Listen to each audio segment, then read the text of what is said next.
Les Acteurs de la Transformation, le podcast des acteurs qui façonnent l'entreprise de demain.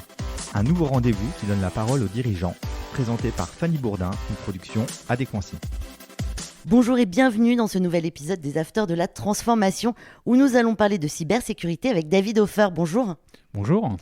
Vous êtes le président de la Fédération française de cybersécurité et vice-président d'iTrust, leader dans le domaine de la sécurité informatique. Est-ce que vous pouvez nous parler un petit peu de votre parcours ?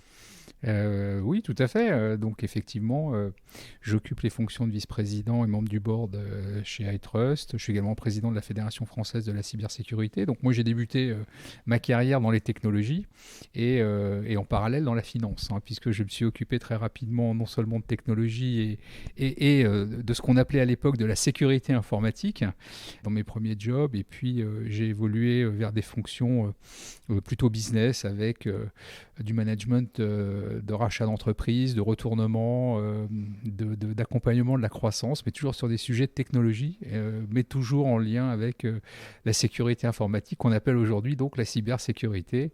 Et puis, j'allais dire qu'avec iTrust, on est vraiment plongé au cœur de la cybersécurité, puisque iTrust est une des pépites françaises en termes de cybersécurité, notamment avec des technologies très avancées en intelligence artificielle, qui positionnent iTrust comme un des leaders mondiaux aujourd'hui sur la détection des cyberattaques dans les systèmes d'information. Qu'est-ce qu'une cyberattaque aujourd'hui justement ? C'est une très bonne question. Une cyberattaque, en fait, c'est un nom qui englobe en fait tout ce qui pourrait être une déformation, un contournement ou une falsification de la donnée ou d'un système numérique. Une cyberattaque, en fait, elle a différentes dimensions. Elle peut être de différents ordres, mais j'allais dire que pour résumer et faire simple, une cyberattaque, ça va être la perturbation du bon accès ou du bon fonctionnement d'un système numérique ou des données auxquelles on peut accéder. Est-ce qu'il y a eu une augmentation avec la crise ? Alors, je suppose que vous faites référence à la crise du Covid. Évidemment. Alors, la crise du Covid a été un révélateur puisque beaucoup d'entreprises sont passées au télétravail et en fait, ça a favorisé l'émergence ou plus exactement la réalité des cyberattaques, puisque des cyberattaques, il y en a toujours eu, il y en a eu beaucoup aussi. Néanmoins, ça a été très révélateur et l'actualité fait aussi parler beaucoup plus de ces soucis, si je puis dire, et on les met beaucoup plus aujourd'hui en avant, de par notamment les conséquences qu'elles ont pour les entreprises. L'enjeu de la sécurité informatique est considérable aujourd'hui. Auriez-vous quelques chiffres à nous communiquer ? Alors, des chiffres, il y en a beaucoup. Il y en a dans tous les sens, mais il y a des chiffres qui sont assez marquants. C'est le nombre de cyberattaques qu'on n'est pas capable véritablement de quantifier. Parce qu'en fait tout le monde ne déclare pas sa cyberattaque, donc ça va de quelques centaines de milliers à plusieurs millions. Les conséquences pour le tissu économique qui sont extrêmement fortes, plusieurs centaines de milliards au niveau planétaire. Il faut savoir que des PME qui sont très touchées par les cyberattaques parce qu'elles ont peu de moyens ou elles ne mettent pas en place les moyens, il faut savoir que à peu près 60% des PME disparaissent après une cyberattaque dans les 6 à 8 mois qui suivent.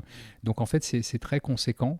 Et puis enfin, il faut savoir que 80% des cyberattaques sont liées à ce qu'on appelle du phishing, c'est-à-dire malheureusement un utilisateur qui va cliquer sur un mail mal intentionné. C'est de l'hameçonnage. C'est de l'hameçonnage, tout à fait, du phishing, et on appelle ça hameçonnage, c'est la technique de pêche. On va lancer un grand filet et on va attraper ce qu'on peut. Et donc, en fait, ça, c'est quelque chose de très répandu aujourd'hui.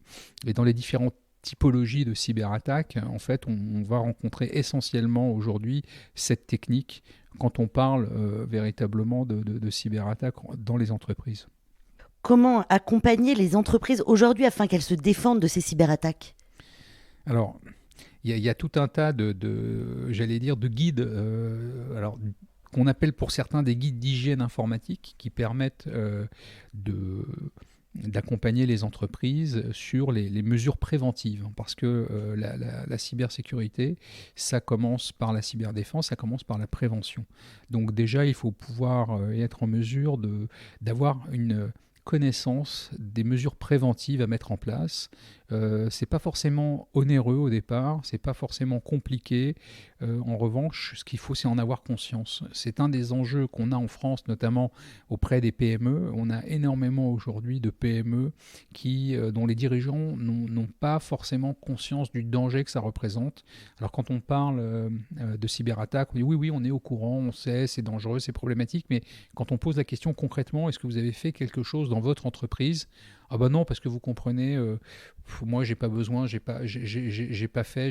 Et finalement, quand la cyberattaque arrive et que l'entreprise est paralysée, cryptoloquée, comme on dit, ransomée, c'est-à-dire qu'il y a des demandes de rançon qui des fois sont avec des montants très conséquents, il est déjà trop tard. Des demandes de rançon. Oui, tout à fait. Ce sont la majorité des cyberattaques, ce sont des demandes de rançon. La cyber-malveillance, puisqu'il s'agit bien de malveillance, c'est un business de mafia qui sont très organisés et qui, quand on parlait tout à l'heure de phishing, qui organisent en fait ces campagnes d'hameçonnage pour aller piéger des entreprises et soutirer de l'argent. Mais ils les piègent avec quoi, par exemple? Ils leur volent leur data, ils leur volent... Qu'est-ce qu'ils leur volent? Alors, il y a différentes typologies, effectivement, de malveillance. Alors, quand on parle de cybermalveillance, alors il y a deux grandes catégories. Alors, il y a, j'allais dire, les attaques qui sont plutôt étatiques, donc le cyberespionnage. Donc ça, je vais le mettre de côté, puisque là, c'est une dimension qui est un peu différente, puisque ce sont des cyberattaques qui sont dirigées par des États contre des intérêts régaliens. Et puis, il y a l'autre dimension, qui est la dimension économique, où on a des mafias ou des groupes très organisés qui vont aller mener des cyberattaques pour, en fait, faire du chiffre d'affaires. De la même manière qu'on va aller vendre un produit quelque part sur le net, ces organisations vont aller faire des campagnes de phishing où elles vont paralyser des systèmes d'information, par exemple, donc avec une demande de rançon, mais ça peut être également du vol de données pour aller la revendre.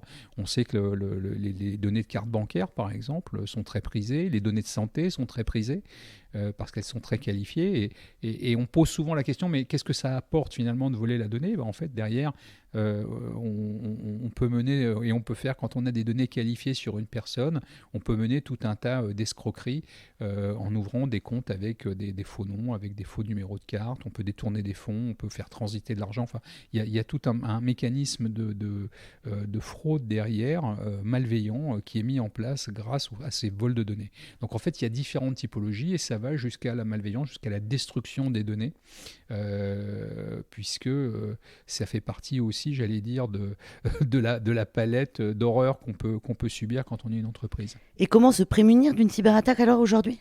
Eh bien, comme je le disais tout à l'heure, il faut d'abord faire de la prévention, c'est-à-dire qu'il faut déjà faire un état des lieux. Le meilleur moyen, c'est de faire un audit, finalement, un audit de cybersécurité, de manière à avoir un état des lieux, se faire accompagner par des professionnels, et puis derrière, mettre en place les mesures de cyberdéfense qui sont adéquates. Mais la première des défenses, finalement, c'est la sensibilisation des utilisateurs, et que chacun ait bien conscience, en fait, des règles de base de cybersécurité. Ne pas cliquer sur n'importe quel lien, ne pas mettre de clé USB dans son ordinateur quand on n'en connaît pas l'origine, etc., etc. Donc il y a des règles de base. C'est un petit peu comme, j'oserais presque dire, l'incendie. On n'allume pas l'allumette à côté d'un réservoir d'essence. Et ça, voilà, ce sont des règles de prévention qu'il faut maîtriser. Donc il faut aujourd'hui que chacun ait conscience que la cybersécurité, ça démarre d'abord par les actions individuelles.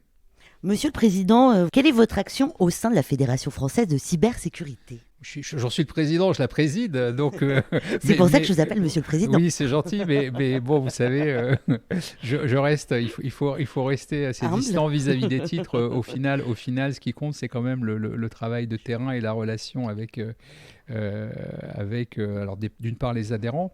Et puis aussi au regard des actions qu'on mène. Donc la fédération, comme son nom l'indique, la Fédération française de la cybersécurité a pour vocation et essaye en fait de fédérer les différentes initiatives autour de la cybersécurité, notamment pour avoir une vision civique, une vision citoyenne de la cybersécurité, pour apporter en fait de l'information aux organismes étatiques.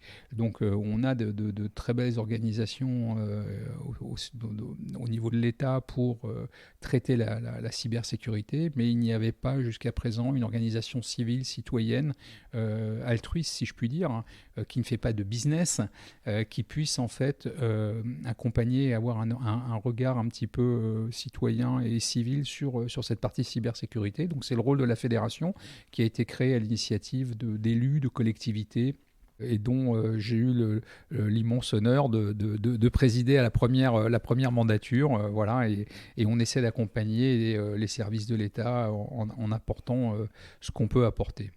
Vous êtes également vice-président d'iTrust, le leader dans le domaine de la sécurité informatique. C'est combien de personnes iTrust ? iTrust aujourd'hui, c'est 80 personnes. Est-ce que c'est facile de recruter dans ce type de job ? C'est jamais facile de recruter dans les métiers des technologies aujourd'hui. Il y a une énorme pénurie dans les métiers de la technologie et encore plus dans la cybersécurité. Vous me demandiez des chiffres tout à l'heure. On estime qu'il y a 1 million d'ingénieurs cyber qui manquent aujourd'hui. Alors en Europe, c'est colossal, hein. On ne se rend pas compte, mais il manque. Il y a d'ailleurs un dumping extrêmement fort des salaires. Et ça pose beaucoup de problèmes aux entreprises parce que ça pousse également les prix forcément à la hausse. Et on se retrouve avec des fois des situations compliquées pour des entreprises qui ont besoin de cybersécurité mais qui n'ont pas les moyens finalement de se payer les compétences nécessaires pour mener à bien leur mission de cybersécurité. Donc finalement, c'est un chantier qui est considérable sur la protection informatique en France, en Europe, dans le monde. Donc les ressources nécessaires en termes de personnes, ils ne sont pas assez nombreux. Alors non seulement ils ne sont pas assez nombreux, mais on n'arrive pas à former suffisamment de personnes. Donc il y a un enjeu extrêmement fort sur la formation où il y a énormément... Alors tous les pays s'y mettent, hein, y compris la France bien sûr. On n'est pas en reste, hein, on est même plutôt en tête de peloton où on essaie de monter des chaires de cybersécurité dans les universités. Il y a beaucoup d'écoles qui créent des masters, des licences, des diplômes d'ingénieurs en cybersécurité, mais ça prend du temps. Et d'ailleurs, nous, à la Fédération, on a créé un nouveau métier, qui est le métier d'assistant cyber, de manière à pouvoir accompagner. L'assistant cyber, ce serait la première brique dans un cursus où finalement, l'assistant cyber, c'est un niveau bac, où il n'y a pas besoin d'être ingénieur, il n'y a pas besoin de connaissances techniques. L'idée, c'est d'avoir du personnel qui va pouvoir aller au contact des utilisateurs pour faire de la prévention, cette fameuse prévention que j'évoquais tout à l'heure, de manière à réduire les surfaces d'attaque et de manière à pouvoir expliquer aux utilisateurs quelles sont les règles à respecter. Alors, les règles en termes de cybersécurité, mais aussi au niveau de la politique de cybersécurité de l'entreprise. Toutes les entreprises aujourd'hui ont ce qu'on appelle une PSSI, une politique de sécurité du système d'information. Et il y a également la RGPD, donc la réglementation générale pour la protection des données, qui est une réglementation européenne qui s'applique à toutes les entreprises, quelle que soit leur taille, et qui comprend notamment des règles liées à la cybersécurité qu'on ne connaît pas. Très peu de gens finalement les connaissent, mais ces règles elles existent et il faut les appliquer. Et le rôle de l'assistant cyber, finalement, c'est le premier niveau de défense pour une entreprise, c'est-à-dire cette partie préventive. Et pour une personne qui veut devenir justement assistant cyber, comment doit-il s'y prendre ? Eh bien, il trouve une école qui délivre cette formation. S'il ne sait pas où trouver les écoles, il va sur le site de la Fédération française de la cybersécurité, où il y a une liste d'écoles qui sont référencées et qui dispensent cette formation. Merci beaucoup. Nous arrivons au terme de cet entretien, David Hofer. Je rappelle que vous êtes le président de la Fédération française de cybersécurité, mais aussi le vice-président d'iTrust, leader dans le domaine de la sécurité informatique. Merci d'avoir répondu à nos questions. Merci à vous.